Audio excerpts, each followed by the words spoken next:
Aster DM health care. இந்த வீடியோல சொல்லப்படும் அனைத்து கம்பெனிகளும் வெறும் இன்ஃபர்மேஷனுக்காக மட்டுமே.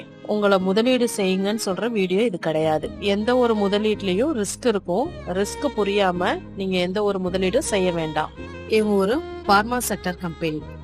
இந்த கம்பெனிக்கு ரெவென்யூ கல்ஃப் கண்ட்ரில இருந்து தான் வருது. ஹாஸ்பிட்டல், கிளினிக், பார்மசிலாம் கல்ஃப் கண்ட்ரில வச்சிருக்காங்க.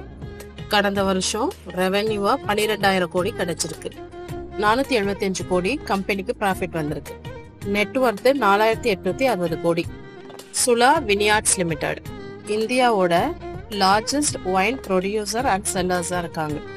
தமிழ்நாட்டில் டாஸ்மார்க்ல இந்த கம்பெனியோட ஒயின் மட்டும்தான் சேல் பண்றாங்க. கடந்த வருஷம் ரெவென்யூவா 520 கோடி கிடைச்சிருக்கு. ப்ராஃபிட் 84 கோடி வந்திருக்கு. நெட்வொர்த் 532 கோடி. இந்த ஒரு கம்பெனியை பத்தி அனலைஸ் பண்றப்ப நெட்வொர்த், ப்ராஃபிட், ரெவென்யூ இதை மட்டும் வச்சு அனலைஸ் பண்ணாதீங்க. நான் ஒரு ட்ரிக்கை பேஸ் பண்ணி இந்த கம்பெனியெல்லாம் அனலைஸ் பண்ணி சொல்றேன். இதை மட்டும் வச்சு நீங்க ட்ரேடும் பண்ணாதீங்க. கேபி கிரீன் இன்ஜினியரிங் லிமிடெட் இந்த கம்பெனி 2001ல இன்கார்பரேட் பண்ணியிருக்காங்க.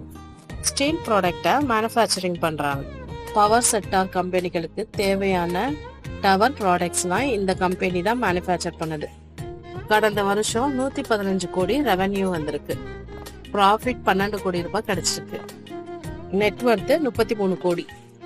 சவிதா ஆயில் டெக்னாலஜிஸ் 60 வருஷத்துக்கு மேல இந்த கம்பெனி ஸ்பெஷாலிட்டி பெட்ரோலியம் ப்ராடக்டை மேனுஃபேக்சரிங் பண்றாங்க. கடந்த வருஷம் ரெவென்யூவா 3,653 கோடி கிடைச்சிருக்கு. ப்ராஃபிட் 226 கோடி. நெட்வொர்த் 1,449 கோடி. இப்ப நம்ம பார்த்த கம்பெனி எல்லாம் ஃபண்டமெண்டலா ரொம்ப நல்லா இருக்கு. இதை உங்க போர்ட்ஃபோலியோல முடிஞ்சா ஆட் பண்ணி வச்சுக்கோங்க. தேங்க்யூ.